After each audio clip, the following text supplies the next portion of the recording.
There's a piece of paper somewhere from 2012 where Ryan and I wrote our dream list of authors to bring for Functionally Literate. Padgett Powell's name is right there at the top. Padgett Powell is the author of 6 novels, including The Interrogative Mood and Edisto, which was the finalist for the National Book Award, and 2 collections of stories, including his most recent, Cries For Help, Various. His writing has appeared in The New Yorker, Harper's, the Paris Review, as well as in the Best American Short Stories and the Best American Sports Writing. He has received a Whiting Writers Award, the Rome Fellowship in Literature from the American Academy of Arts and Letters, and the James Tate Black Memorial Prize. Powell lives in Gainesville, Florida, where he co-directs and teaches at the MFA at FLA, the writing program of the University of Florida. Please welcome Padgett Powell.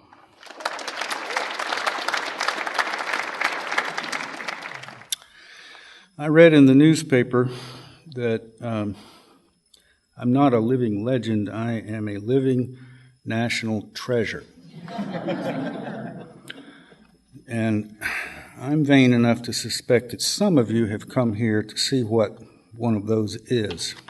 I don't know myself, but maybe this makes it better. Is this better? I would have myself said something along the lines of moribund household roach antagonist. But you cannot control the press, nor do you gainsay it. You won't be quoted, you will be misquoted, and that's the way it's going to be, so get over it. I find as I age, I get more sentimental rather than less, and I thought it'd go the other way, but it's not.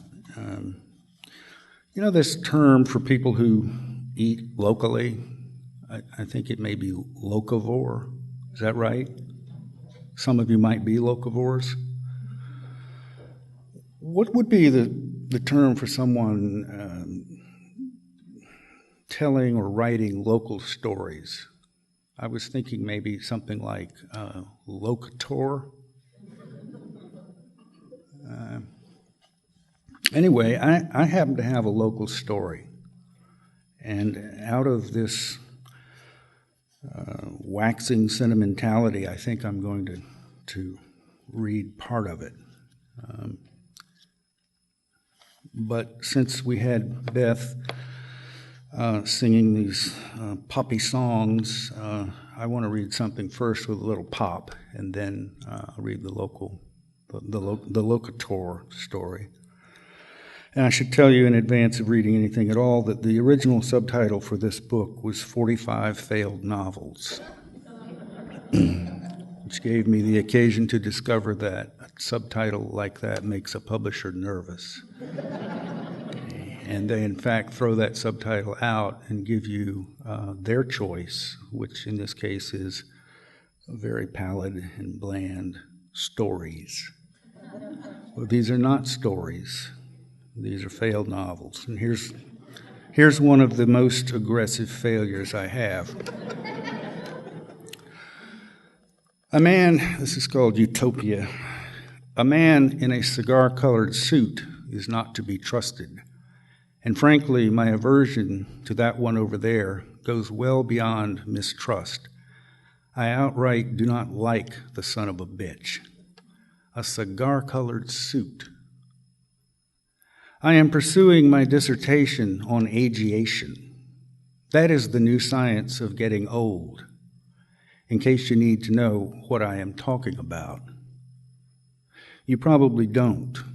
Sometimes I myself wonder why anyone needs to know anything about ageation, when for thousands of years people just did it without being told a goddamn thing about it, and they got along fine, getting old right on schedule, and getting in their final pajamas, etc.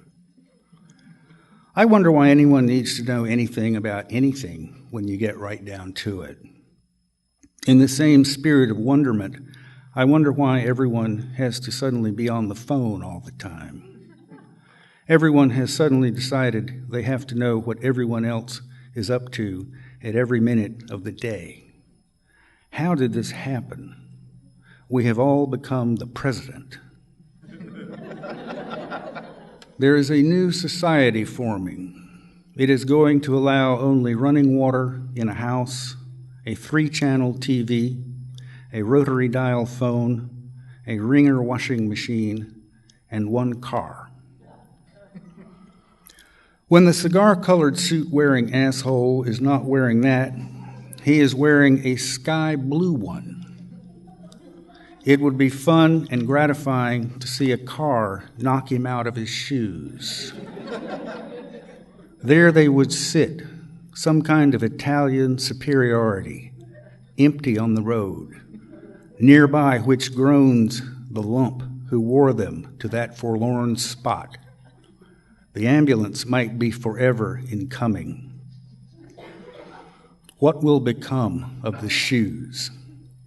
I despise that asshole. I would hope that a bum would come along and fit himself into the shoes and shamble off in them, perhaps right by the paralyzed face of the owner, who could just force himself to groan, "My shoes." "Yeah, now," the bum says, "I clicking and clacking down the track now." So I ended that novel there.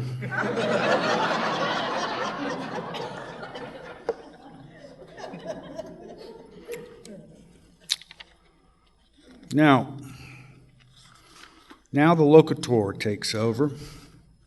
This is not a story that is generated in Paris and shipped here expensively and doesn't taste very good when it gets here. This is just some local crap. This is called Working for Brother Catcard. It's too lengthy to read probably all of. I may just peter out and stop at a place I deem gainful, or I may go ahead and kill you with the full length.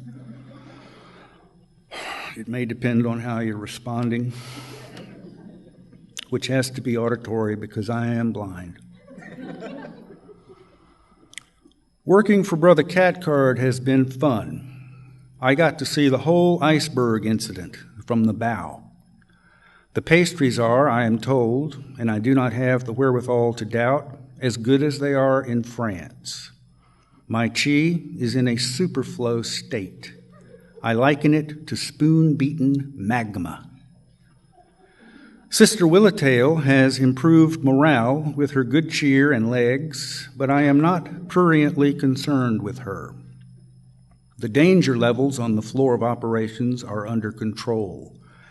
If a worker gets hurt, he pretty much disappears entirely, and there is not the issue of grisly remains. We all got presents for Christmas, though it was stressed that the giving and the getting was not religiously affiliated, that the date was arbitrary, more or less, at the top of the year, more a fiscal holiday proposition. Once people started unwrapping their things, they forgot to be aggrieved that we were calling it Christmas. I got a satellite-grade gyroscope. Benny and Lamar, whom I had not seen since 1960 when they were in the 4th grade, who rescued me from the mob when I was in the 2nd grade in Ocoee, Florida, by schooling me at marbles, whose sister, Lamar's, was the first girl I took prurient interest in, though I did not know what prurient interest actually was yet, showed up. They sat in plastic-webbed lawn chairs and opened their gifts, which appeared to be candy bars. But there had to be a little more to them, the candy bars, than that, because it is fair to say that Benny and Lamar sat there regarding these things mezzed out and beatific, if you can say beatific, of grizzled old bum-looking dudes nobody has ever seen before except me, who saw them as fine-looking, if poor, children in 1960 in a schoolyard in the orange grove that was then Ocoee, Florida. Ocoee, Florida is now effectively Disney World, and Benny and Lamar are, as I say, bums or bum equivalents, and that they showed up and sat there in odd, cheap, non-company chairs no one else was sitting in and were mesmerized by candy bar equivalents is just one of the reasons working for Brother Catcard has been so fun. There is a preponderance of this equivalence thing. Equivalents abound to the extent that the whole experience at Brother Catcard's is kind of an equivalent itself, an equivalent to working, you might say. You might say the danger is an equivalent to danger, the injuries equivalent to injuries, hence no body parts. Christmas is an equivalent to Christmas, not Christmas. The presents are equivalents to presents. This can be seen in just the two I have so far listed: a gyroscope from a satellite, a candy bar that turns the bum unwrapping it into a stoned fool, two bums that are supposed to be the same two children you briefly knew 50 years ago and have not seen since, and you have no doubt as to who they are immediately. Is that not an agreeable equivalent to having lost your mind? I can hear the sandhill cranes overhead. Bats are friendly. This is impossible to credit. Brother Catcard likes us all to be happy and friendly, but it has not made us like bats, and that we are all happy and friendly is as hard to credit, or harder, than that bats are friendly. This is just one of my private calculations. I make private calculations the livelong day. You recall the song, "I've been working on the railroad all the livelong day"? Well, we sort of have that cheer here, working in the equivalent to working for Brother Catcard. Even when Floor Chief Mayo yells at you, it is an equivalent to yelling and is not to be carried heavily in the heart. If your sphericals are spherical, and if your tubers grow through the correct holes in the little dirigible chassis, Floor Chief Mayo's yelling does not mean shit to a tree, if I may try to quote Grace Slick, in whom I once did take prurient interest, but never met. What happened to Grace Slick? This is another zone of my private figuring on the factory floor. What if her parents had named her Gorky Slick? I don't think I'd be quoting her in that event, or I'd be quoting her as singing something else entirely, would be my inclination had she been Gorky and not Grace. Small forces have large resultants. This is one reason Floor Chief Mayo gets worked up about the tiny holes and the tiny tubers. A microwave oven, in the same reasoning, would derange the guidance chips for the bomblets, and we must consequently heat our lunch things in conventional toaster ovens and on hot plates, which returned to old-fashionism I frankly heartily enjoy, whether it is slow or not. You also have a high incidence of people burning the duck out of themselves in the break room, but I have seen no real complaining. Lamar and Benny were given positions on the line, which surprised me but should not have.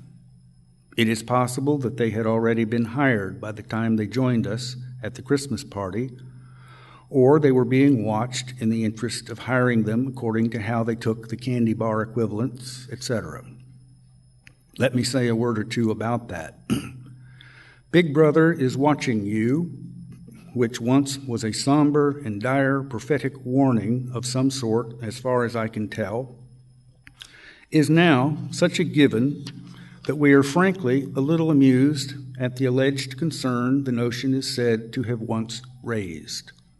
Of course he is watching you, is our position. What else would he be doing? Who would watch us if he didn't? The idea that we might not be watched is altogether foreign and frightening. We want to be watched. I watched Benny and Lamar on the line. They were mercury rollers. That's where everyone with a fine hand starts. A little surprising, because Benny, at least, appears to have the shakes. But I may be extrapolating from the condition of his nose, which looks whiskey rubricated.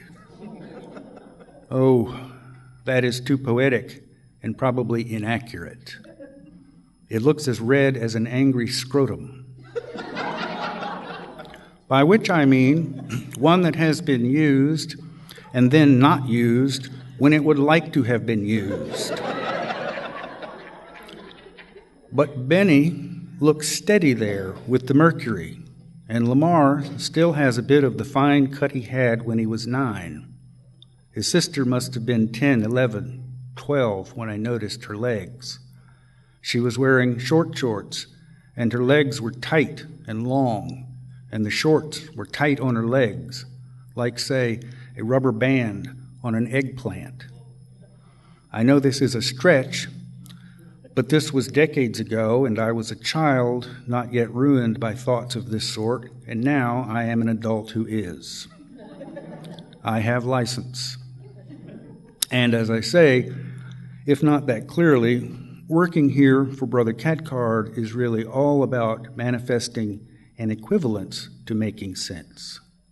We manifest an equivalence to working and an equivalence to being adult.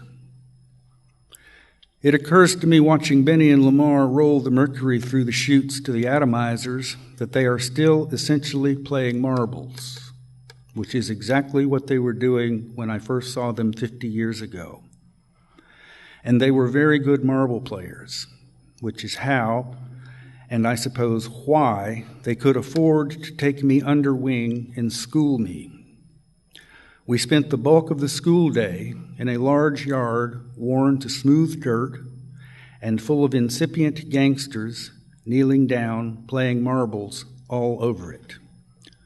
They, Benny and Lamar, did not even flinch when I showed up with the cheap, goofy marbles my father got for me, because that was exactly what you wanted to put into games and lose when you were learning how to play. One day early on, some other boys wanted to beat me up because I was new or had shoes. I am not sure which, or both. And Benny and Lamar stopped it by a simple military positioning. Lamar stood up to the gang in front, and Benny flanked the leader and just stood there, and the gang walked off. At some time later, Lamar took me in the bathroom and unwrapped some adhesive tape on his big toe and showed me that it was nearly cut off, held on by a piece of skin. And then somewhere in there, I went to their house and saw their huge box of marbles, a cardboard box the size of a TV, beside the kitchen door. And I got on the bus behind Lamar's sister, which is when I saw the legs and the shorts from about 1.5 feet in front of my face, going up and strong.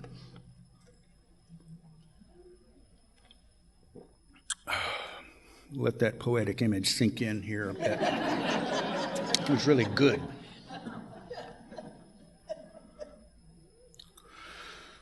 One of the natural developments to Big Brother's watching you is that he keeps a file on us, and we are not discouraged from knowing what is in that file, in contradistinction, I think, to how it worked before when people felt that Big Brother's watching you was prophetic and wrong.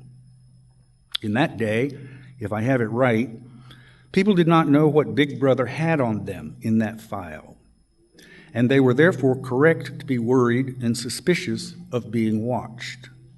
But today we know. My file says, for example, mentally disturbed.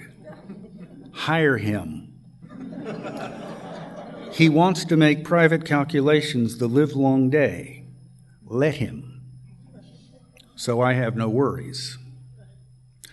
I suppose we are supposed to get worked up about this new development that Brother Cathcart has had a dalliance with Sister Willitail.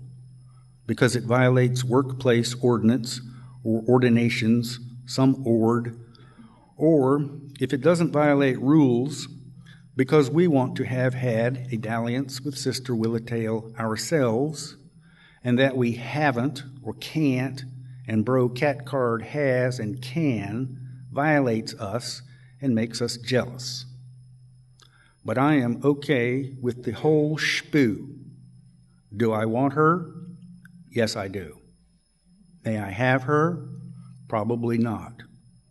Does this fact, like about 5 million equivalent facts in my life, distinguish the situation to the point I need to get worked up? No. Rules in the equivalent workplace are, after all, equivalents to rules in the workplace. Bro Catcard and Sister Willowtail should prosecute their voyage as best they can. In Brother Catcard's file, it will read, "Wanted Sister Willowtail. Got her." Last night, one of the metal buildings in the compound blew over, and this morning everyone is out in the rubble on the slab, kicking through the ruined stock and supplies, and, strangely, giggling at this and that. Balls of yellow and pink insulation are blowing around like tumbleweeds. The big Zeiss crystal lens is unhurt and is to be picked up and carried to an intact building. Right now, a forklift is being fitted with real sheepskin sleeves that will slip over the forks so that the glass is not scratched. The glass ball, that is basically all it is, except, of course, it is some rare, fine German glass, weighs as much as a bull. This right here is one of the perversities of being here. This ball could be picked up by suction discs fitted to the arms of not even the largest robot we have made for the Army, picked up and set down wherever you tell the robot to put it.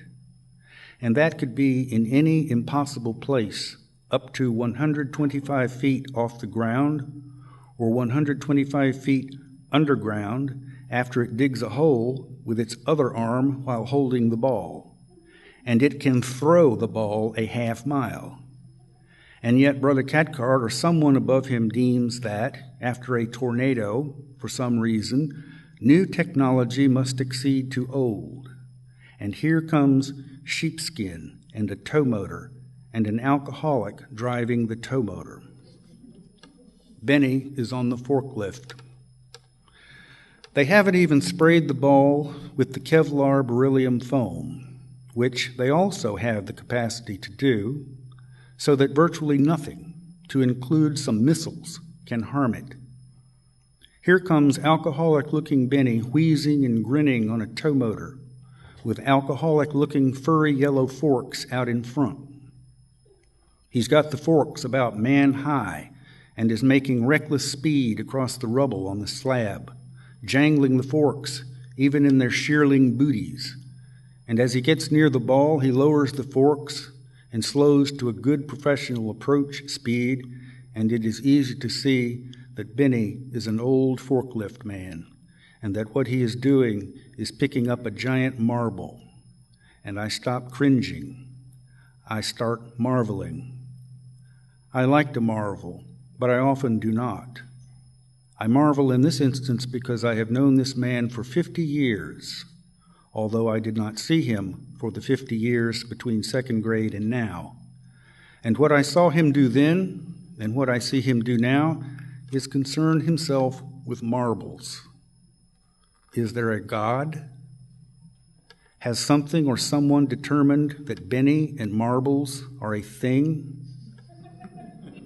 There is a vending machine still standing in the ruins, and I get a package of those small powdered donuts and eat them as Benny drives the Zeiss ball on the tow motor carefully out of sight. The sugar is cool on my fingers, strangely menthol. We have received news that the Zeiss ball has been shipped over the high seas on a wooden sailing ship to Pondicherry, India, for use in an ashram temple there. A hole in the top of the temple will admit a shaft of strong light that will strike the ball and be refracted around the temple in a way that will calm the spirit. The effect of this light, Brother Cathcart says, he is told by telegram from India, as it will be uniquely refracted by our crystal ball, will be ineffable, insofar as the ball never did anything while it was here to calm the spirit. We are not aggrieved to learn of its better home, as it were. Brother Cathcart also tells us that our time here is over, that the fallen building was a harbinger for the falling of our entire mission here. This too produces no outpouring of woe. It is the equivalent to failure, to being let go, to seeing one's way of life end as we know it, to the end of family, and so forth, to perhaps not even being watched by Big Brother, to not having damning things in our files, to not even having files, and we are fine with the news. We are but equivalents to lost people. Equivalents to lost people, we discover, are not lost. When she arrives, Lamar's sister, who should be 60, is 35 years old and in very good shape. She looks like certain movie stars from the 40s whose names I have never managed to match with their faces, and whose faces all look more or less alike. The cheeks are high. The hair is swept back up and off the face. There is a good smile, red lipstick, bosom, good cheer. Lamar's sister is wearing the equivalent to those same cut-off jean shorts and a red plaid yoked shirt with pearl snaps. We are instantly agreeable and without the difficulties that strain strangers, because we are only the equivalents of strangers. Equivalents to strangers are instantly intimate. I say this nonsense to her. God, babe, I have been waiting for you a long time. It feels as if I was even holding my breath. I can breathe now. I didn't realize I was waiting for you. Yes, shut up. There is a powdered donut in its cellophane package on the nightstand. Lamar's sister carefully extracts the donut and regards it in the light and takes a tentative lick. There is white powder on her red lips, and she smiles, and an air of menthol fills the room. Thank you.